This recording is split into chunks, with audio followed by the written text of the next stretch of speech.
방탄소년단 멤버 슈가가 전동 스쿠터 음주운전으로 논란이 되고 있습니다. 사건을 축소한 의혹도 받고 있는 가운데 경찰이 슈가를 불러서 조사한다는 계획을 밝혔는데요. 이번 사건의 쟁점과 유튜버 탈덕수용소 벌금 구형 등 다양한 사건 사고 소식 박성배 변호사와 함께 얘기 나눠보도록 하겠습니다. 어서 오세요. 안녕하십니까? 네, 지금 방탄소년단의 멤버 슈가가 최초의 해명과는 좀 다르게 그러니까 전동 킥보드가 아닌 전동 스쿠터를 타고 음주운전을 했다는 어떤 혐의를 받고 있는데요. 네네. 그렇다면 이제 킥보드를 탔을 때와 그리고 스쿠터를 탔을 때 이 어떤 형량이나 이런 것들이 많이 다릅니까? 근본적인 차이가 있습니다. 이 네. 전동 스쿠터는 원동기 장치 자전거이고 전동 킥보드는 개인형 이동 장치입니다. 원동기 장치 자전거는 우리가 흔히 사용하는 용어로 오토바이에 해당합니다. 네. 반면에 개인형 이동 장치는 그보다 작은 최근 출시되고 있는 이동 장치인데 중량이 30kg 미만이고 특히 시속 25km 이상 운행 시에 전동기가 작동하지 않는 자전거와 흡사한 이동 수단입니다. 이에 따라서 원동기 장치 자전거를 음주운전한 경우에는 일반 자동차를 운전할 때와 마찬가지의 형사처벌 규정이 적용되고 네. 개인형 이동장치를 음주운전한 경우에는 10만 원의 범칙금 처분에 그칩니다. 전과 여부에 큰 차이가 발생하게 됩니다. 네. 지금 음주운전을 하는 거리도 처음 발표는 500m라고 했는데 이게 실제로는 더 길어서 이제 축소 의혹을 좀 받고 있거든요. 네네. 술도 사실 처음에는 맥주 한 잔 마셨다 그랬는데 혈중 알코올 농도 측정한 걸 보니까 0.2%가 넘게 나왔고요. 네네. 이렇게 사건을 축소하려고 했다라면 뭐 가중처벌도 받을 수 있는 겁니까? 음주운전 시의 주요 가중 요소는 음주양, 나아가서 운전 거리입니다. 여기에 운전으로 인한 위험이 어느 정도 야기되었는가, 동종 범죄 전력이 있는가 또 충실하게 심리하게 되는데 네. 최초 발표 시의 거리가 500m이다. 아마 직선 거리를 일컬은 것 같은데 실제 이동 거리는 750m가 넘는 것으로 보입니다. 다만 이와 같은 진술은 당사자의 진술 여하에 따라서 충분히 그 진술의 취지가 번복될 수 있는 부분이라 네. 직접 양형에 영향을 미치지는 못할 것 같습니다. 그렇지만 이 슈가가 소속된 소속사가 최근 법률 리스크 관리를 제대로 하고 있는가는 상당한 의문입니다. 저도 이 사건을 처음 접하고 소속사의 발표 내용을 듣고는 전동 킥보드, 즉 개인형 이동 장치를 운전한 것으로 판단했습니다. 네. 개인형 이동 장치를 음주운전한 경우에는 범칙금 부과 처분에 그쳐서 이 원동기 장치 자전거를 음주운전한 형사처벌과는 근본적인 처분의 차이가 있는 만큼 네. 이와 같은 발표를 했다는 것 자체는 제대로 된 법률 리스크 관리가 이루어지지 않음을 방증하는 것으로 보이고 아마 슈가 씨가 경찰 조사 시에는 이와 같은 축소 의혹을 받을 만한 진술을 하지 않을 것으로 보입니다. 만약 축소 의혹을 받을 만한 진술을 한다면 진지한 반성을 하지 않는다는 이유로 일부 양형 가중 사유로 삼을 수 있습니다. 네. 지금 경찰이 슈가를 곧 소환한다고 하는데 그러면 이제 뭐 슈가가 우리가 보통 말하는 경찰의 포토라인에 설 가능성도 있습니까?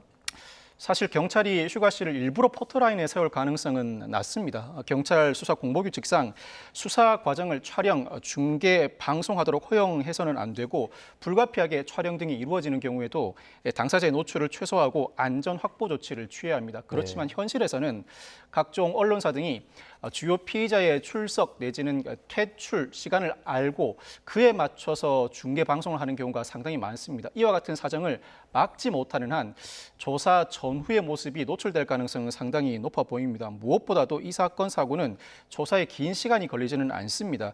아마 경찰이 이미 슈가 씨의 동선을 역추적한 상황에서 소환 조사를 할 것으로 보이는데 이동 거리와 경로를 확인하고 단수 음주운전 사건인 만큼 조사가 금방 끝나게 될 것입니다. 네. 출석과 퇴장 시의 모습이 적시에 노출될 가능성이 많아 보이는 것은 사실입니다. 이번 사건의 어떤 핵심 쟁점은 음주량이라고도 하는데 실제로 아까 전에 잠시 언급을 했지만 0.2%가 넘게 나왔거든요. 네네. 이 정도 수준이면 술을 좀 적게 먹은 건 아니잖아요. 좀 네네. 영향을 많이 미칠까요? 상당히 많이 마신 만취 상태라고 할 수 있습니다. 네. 원동기 장치 자전거 음주운전은 일반 자동차 음주운전과 동일한 형사처벌이 이루어지게 되는데 우리나라 도로교통법상 자동차 음주운전은 혈중 알코올 농도 0.03% 이상, 0.08% 이상, 0.2% 이상 3단계로 나누어서 규정하고 있습니다. 특히 네. 0.2% 이상은 상당한 만취 기준을 넘어서는 음주량으로서 징역 2년에서 5년, 벌금 1,000만 원에서 2천만 원이 부과되는 상당히 중한 처벌이 예정돼 있습니다. 네. 특히 도로교통상의 위험을 야기하거나 공무수행상 상당한 지장을 초래한 경우에는 초범이라고 하더라도 실형이 선고되는 경우가 있습니다만 이 사안에서 슈가 씨가 동종 범죄 전력은 없어 보이고 진지한 반성을 한다면 1,000만 원 남짓의 하루 약식에 그칠 가능성이 상당히 높긴 합니다. 네. 이는 진술 태도에 따라 달라질 것으로 보이고 특히 슈가 씨는 상당한 음주 운전을 한 이상 면허 취소 처분도 불가피한데 아마 경찰 조사를 받는 과정에서 곧바로 면허 취소 처분 절차가 이루어질 것으로 보입니다. 임시 운전 면허증을 발급받고 그 이후 40일 이후에는 곧바로 음주운전 면허 취소 처분이 이루어질 것으로 보입니다. 네. 지금 슈가 씨가 사실은 일반인의 신분이 아닙니다. 사회 복무를 하고 있지 않습니까? 네네. 이렇다 보니까 어떤 슈가 씨의 사회 복무 그 근무 자체가 태만한 거 아니냐 이런 의혹도 나오고 있어요. 사실 음주운전이 발생한 시간이 근무 시간 이후이다 보니 병무청은 따로 징계 처분을 할 수 없다는 입장입니다. 그렇지만 논란이 일자 일각에서는 슈가 씨의 평소 근무 태만 등도 조사해야 한다는 의견이 나오고 있는데 이 사회복무요원의 근태에 대해서는 상당히 상세한 규정이 따로 마련되어 있습니다. 복무이탈 시에는 7일 이내 복무이탈의 경우에는 5배수 연장근무를 실시하고 네. 8일 복무이탈부터는 3년 이하의 징역, 형사처벌에 해당하게 됩니다. 뿐만 아니라 임무수행 태만 행위도 지각이나 무단조퇴가 7회 이내일 때에는 회당 5일 연장근무를 행하지만 8회 이상일 경우에는 1년 이하의 형사처벌을 부과하게 됩니다. 이와 같은 복무이탈, 임무수행 태만 행위뿐만 아니라 명령 위반, 근무기각 문란 행위 등 전반적인 근태에 대한 조사가 이루어질 가능성을 배제하지 못하고 이 사건을 계기로 근무 시간 이후에 형사처벌을 부과받을 만한 비행위가 발생했을 때는 사회복무요원에 대한 징계 관련 규정이 새롭게 마련될 가능성도 배제하지 못합니다. 네. 지금 온라인에서는 차량의 어떤 그 운전대 또는 대시보드 앞에서 술병을 같이 사진 찍어서 올리는 슈가 챌린지라는 게 유행을 한다고 합니다. 그러니까 이제 뭐 이분들이 술을 마셨는지 아닌지는 저희가 뭐 확인할 수는 없겠지만 이것 자체가 좀 논란이 될 수 있는 사안 같아요. 물론 이 사안은 국내보다는 해외에서 빈번하게 발생하고 있습니다. 해외 SNS에 차량 대시보드 위에 이 술병을 올려놓고 사진과 영상을 찍어 올리는 분들이 상당히 많은데 네. 그 밑에 슈가나 BTS를 지지하는 글을 올리고 있습니다. 음주운전 자체는 어떠한 변명이 부과된다고 하더라도 이를 해명할 수 없는 사안인데 마치 이 사안에도 불구하고 슈가나 BTS를 지지하는 듯한 모양새를 비추고 있습니다. 실제로 이와 같은 SNS 글을 올린 자가 술을 마신 상태라면 당연히 음주운전에 해당하겠습니다만 네. 그 여부를 확인할 수 없을지언정 이와 같은 팬심은 오히려 일반 대중에게 더 반감을 불러일으킬 수밖에 없어 보입니다. 자, 일각에서는 이게 팬심이 아니라 안티 팬들이 일부러 어떻게 보면 더 좀 곤란하게 하려고 올린 것이다 이런 말도 좀 나오고 있어요. 어떻게 보십니까? 자연스럽게 이와 같은 반응이 나올 수밖에 없습니다. SNS에서 어떤 영상이나 게시물이 유행하기 시작하면 이를 무작정 따라하는 경향은 상당히 큽니다. 네. 단순히 따라하기 수준에 그치거나 나아가서 이를 기화로 팬덤에 대한 반감을 불러일으킬 의도로 안티팬이 관련 게시물을 올렸을 가능성도 배제하지 못합니다. 이 논란 자체가 슈가 씨가 어느 정도 국내뿐만 아니라 해외 모든 세계인들에게 영향을 미치는가 그 영향력을 가늠해 볼 수 있습니다. 이와 같은 논란이 불거지자 각종 갑론을박이 벌어지고 있습니다만 이와 같은 논란을 자초한 슈가 씨가 결자해제의 자세로 충실히 경찰 조사에 임해야 할 것 같습니다. 네, 이제 슈가 씨의 어떤 음주운전 관련된 내용은 저희가 또 추가적인 내용이 들어오는 대로 계속해서 전해드리도록 하고요. 자, 다음 주제입니다. 검찰이 이제 유튜브 채널 중에 탈덕 수용소라고 있었는데 이 운영자인 박모 씨에게 벌금 300만 원을 구형을 했습니다. 그러니까 가수 강다니엘 씨의 어떤 명예를 훼손했다 이런 혐의를 받고 있어요.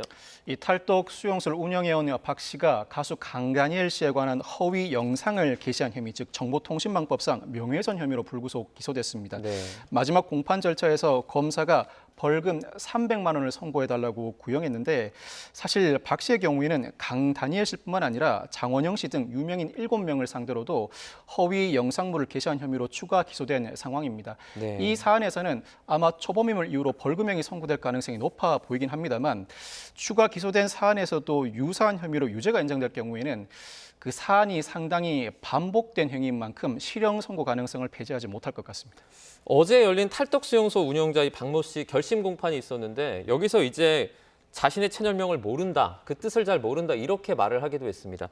만약에 뭐 이게 뭐 사실인지 아닌지는 저희가 잘 모르겠지만 경찰 수사에서 이런 식으로 대답을 하면 조금 안 좋은 그 처벌을 받을 수도 있지 않습니까?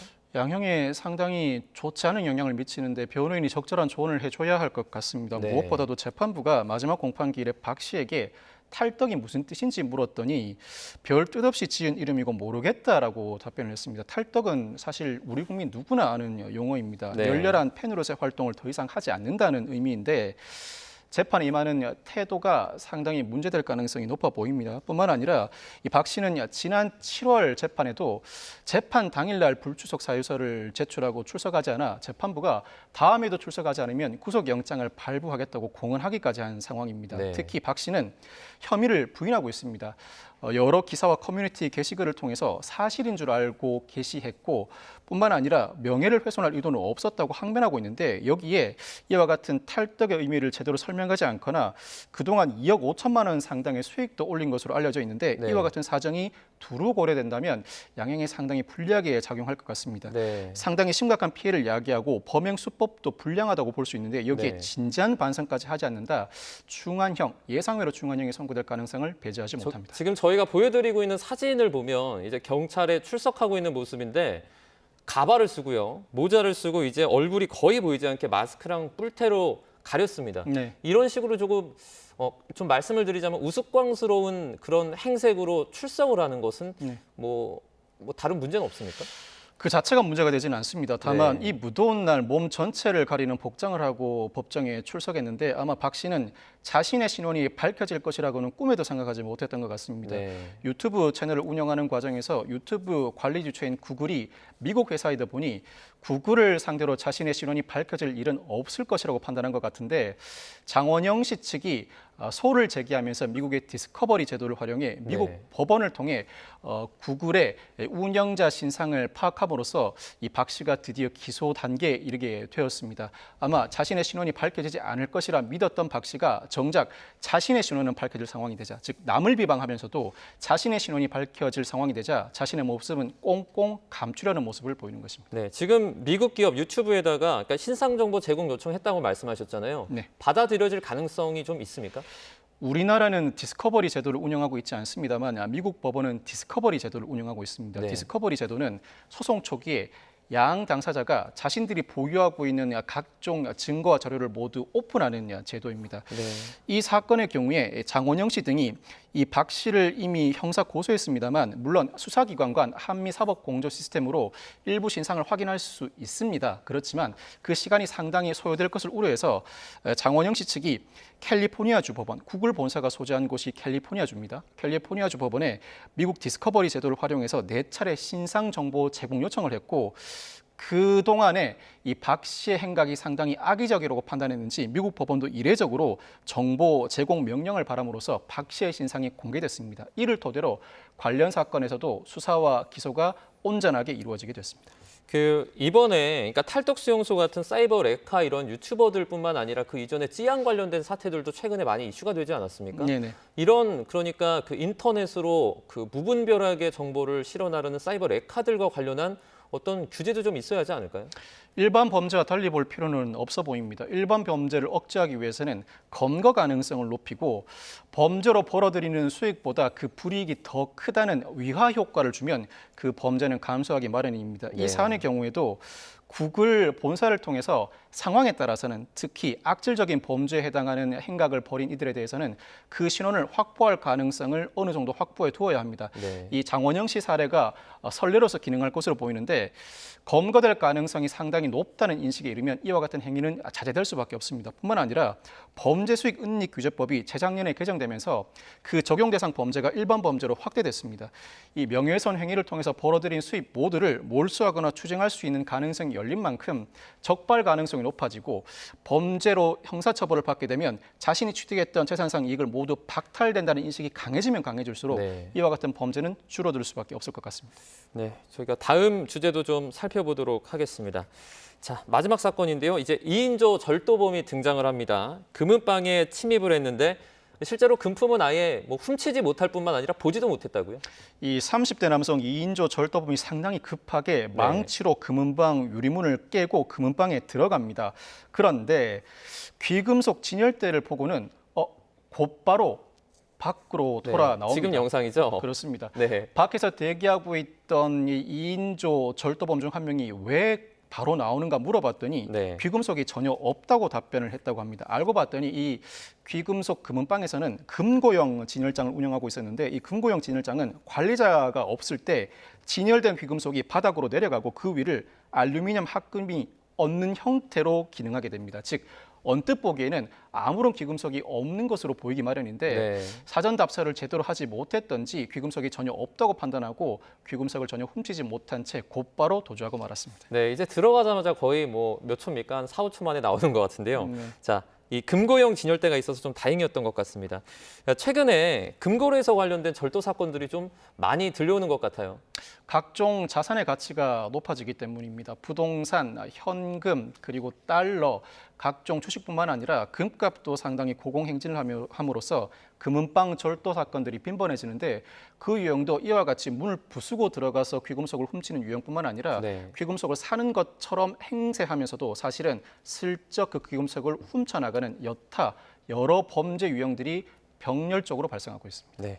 자, 경찰은 지금 특수절대 미수 혐의로 구속영장을 신청하기로 한 상황입니다. 자, 금품을 훔치지 않은 절도범들, 표현이 좀 이상하긴 한데 어떤 처벌을 좀 받게 될까요? 미수범이라고 하더라도 중한 처벌을 피하기 어려울 것으로 보입니다. 금융기관이 보유하는 현금이나 귀금속은 특별 재산으로 취급됩니다. 뿐만 네. 아니라 이 사건은 단순 절도가 아니라 침입 절도 유형입니다. 양형 기준상 기본 구조상으로도 상당히 중한 처벌이 예상되고 여기에 흉기를 휴대했고 2인 이상이 합동한 절도인 만큼 미수에 그쳤다고 하더라도 적어도 징역 1년 6월 이상의 실형이 선고될 가능성이 상당히 높아 네. 수사 단계에서도 구속 가능성이 높다고 점쳐집니다. 네, 이제 뭐 어설픈 절도범들, 그러니까 만약에 훔쳤으면 더 높은 형량을 받는 거 맞죠? 당연합니다. 2년 이상 그 금품을 몰수 추징당하지 않는 이상 3년 이상의 징역도 예상해 볼 수 있는 사안이라고 할 수 네, 있습니다. 알겠습니다. 일단 벌은 좀 받으시고 차라리 이걸 조금 더 착하게 살 수 있는 그런 기회로 삼으시길 바라겠습니다. 오늘 여기까지 듣도록 하겠습니다. 슈가의 음주운전부터 각종 사건 사고까지 자세하게 알아봤습니다. 박성배 변호사와 함께했습니다. 고맙습니다. 감사합니다.